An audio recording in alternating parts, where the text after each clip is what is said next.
UP board class 10th का विज्ञान।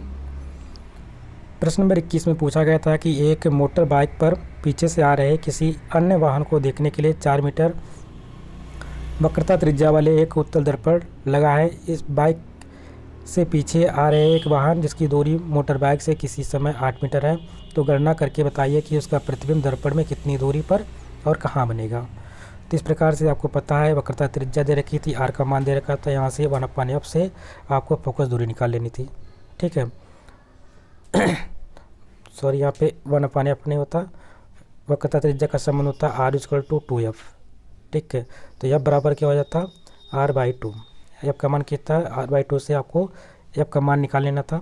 f का मान जब आप निकाल लेते हैं उसके बाद आपको पता है u का मान दे रखा था, u का मान हमेशा क्या होता है नेगेटिव लेना होता है और को b फाइंड आउट करना था। तो सूत्र था दर्पण के लिए 1/f = 1/u प्लस का 1/b। इस सूत्र में आपको रख देना था, वैल्यू को पुट करना था, b को निकाल लेना था, आपका 4 नंबर का क्वेश्चन यहाँ से सॉल्व हो जाता है। उसी प्रकार से आपको 22वां नंबर कर लेना था। निकट दृष्टि दोष से पीड़ित एक व्यक्ति अधिक से अधिक 80 मीटर की दूरी तक ही देख पाता है। गणना कीजिए सही दृष्टि के लिए अर्थात अत्यंत अनंत दूरी तक वस्तु देख सकने के लिए उसे किस प्रकार तथा किस फोकस दूरी के लेंस का प्रयोग करना चाहिए। जब निकट दृष्टि दोष से पीड़ित होता है तो हमेशा कौन सा लेंस लगाते हैं, अवतल दर्पण लगाते हैं।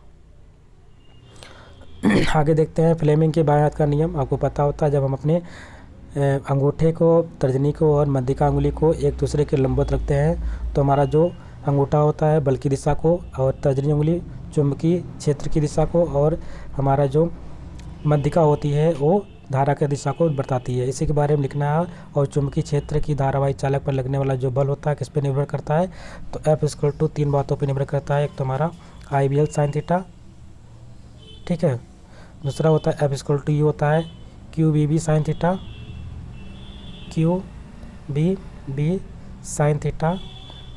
इस प्रकार से Q एक और होता है, 3 फार्मूले इसके होते हैं, ये हमारे इस पर निर्भर करता है। तो B डायरेक्टली प्रोपोर्शनल टू, अगर देखते हैं बायो-सैवर्ट के नियम से, B डायरेक्टली प्रोपोर्शनल टू धारा के, B directly proportional to delta L के, B directly proportional to sine theta के और B inversely proportional to 1/r जो दूरी होती है इसके इन्वर्सली प्रोपोर्शनल होता है। इसके बारे में आपको लिख देना था। फ्लेमिंग के बारे में पूछा गया था। अब क्वेश्चन नंबर 24 में पूछा गया था घरेलू विद्युत परिपथ की व्यवस्था को चित्र बना करके स्पष्ट रूप से समझाइए।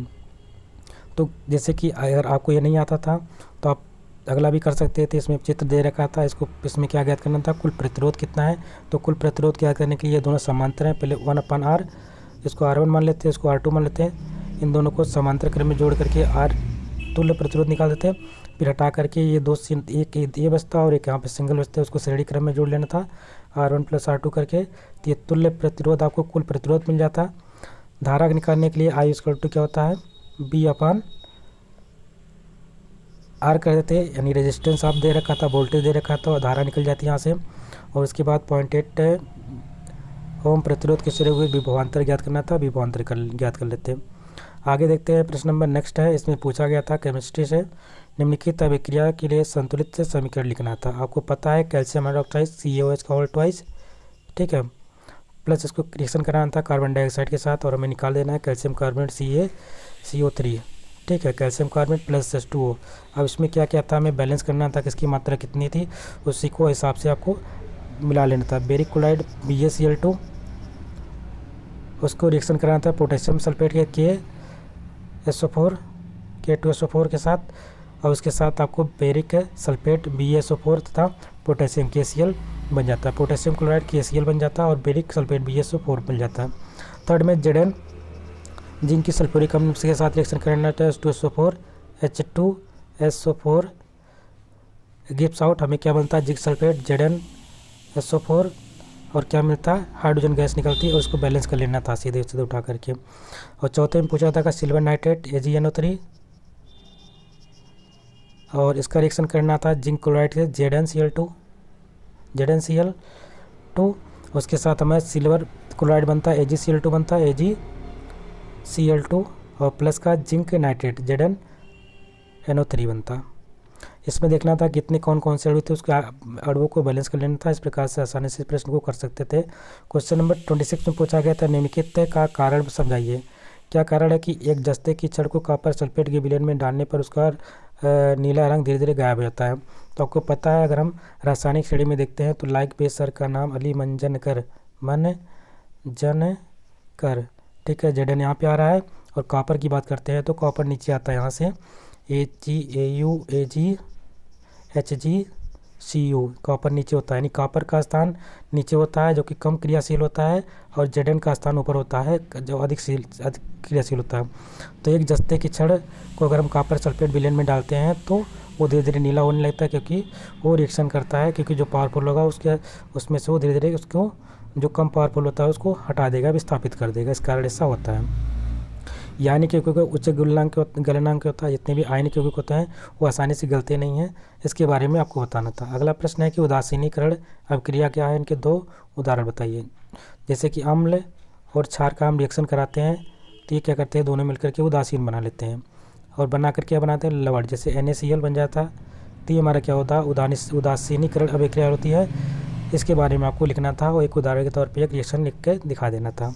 भर्जन की बात करते हैं। भर्जन का मतलब होता है किसी अयस्क को वायु की उपस्थिति में उसके गलन से कम ताप पर गर्म करते हैं तो उसको हम भर्जन कहलाते हैं। एक उसका उदाहरण दे देना था।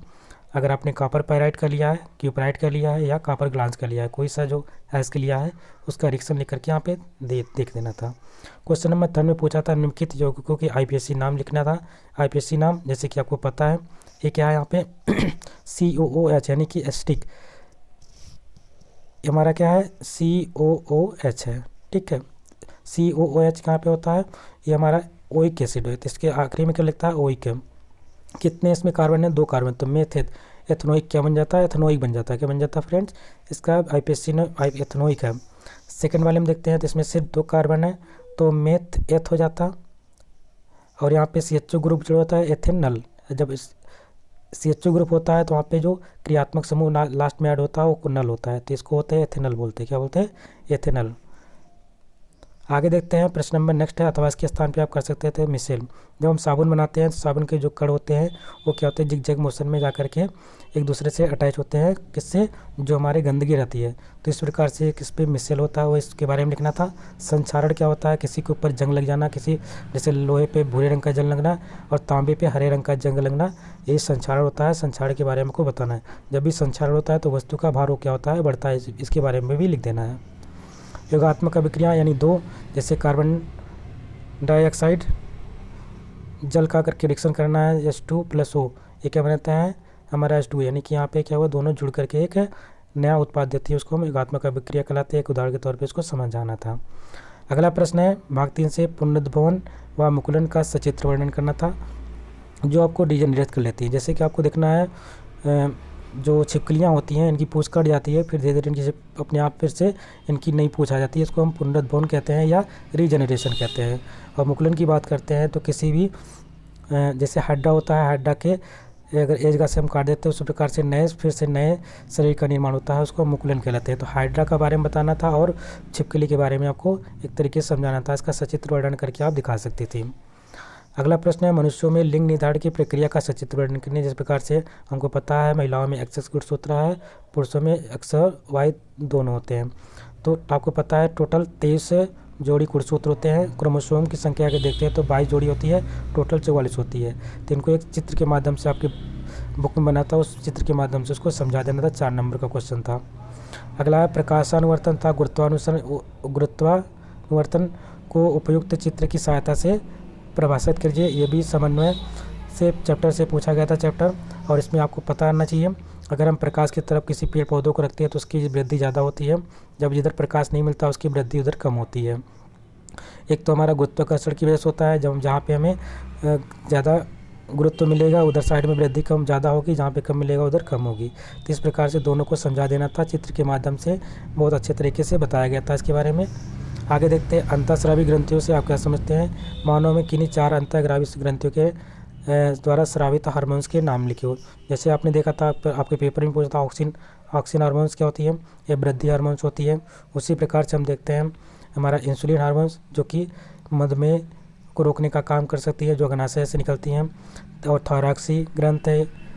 तो 4 ग्रंथियों के नाम लिखने थे और उसके कार्य क्या होते थे उसके बता देने थे। सभी कार्य लिख करके अंतःस्रावी ग्रंथियों के बारे में लिख देना था। और लास्ट आपका जो पर्यावरण चैप्टर लास्ट चैप्टर से पूछा गया था, एक ही प्रश्न पूछा गया यहाँ पे, पारितंत्र को परिभाषित कीजिए, उनके विभिन्न जैविक घटकों के उदाहरण सहित लिखना है। तो आपको एक पारितंत्र बनाना होता है इस प्रकार से, जो इससे कि आपको सबसे पहले घास को खाने वाला कौन होता है, उसको खाने वाला कौन है, इस प्रकार से एक आपको एक श्रृंखला के रूप में बनाना था और उसके बारे में पूरा लिख देना था। जो प्राथमिक उपभोक्ता कौन से होते हैं, उत्पाद कौन होते हैं, उसके बाद द्वितीयक उपभोक्ता, तृतीयक उपभोक्ता, सबके बारे में आपको डिटेल में, और लास्ट में आप घटक के बारे में लिख करके एक पारितंत्र, एक पूरा श्रृंखला ऐसे प्रकार से एक साइकिल बना देना था। साइकिल बना करके आपको दर्शा देना था, ये हमारा पारितंत्र कहलाता था।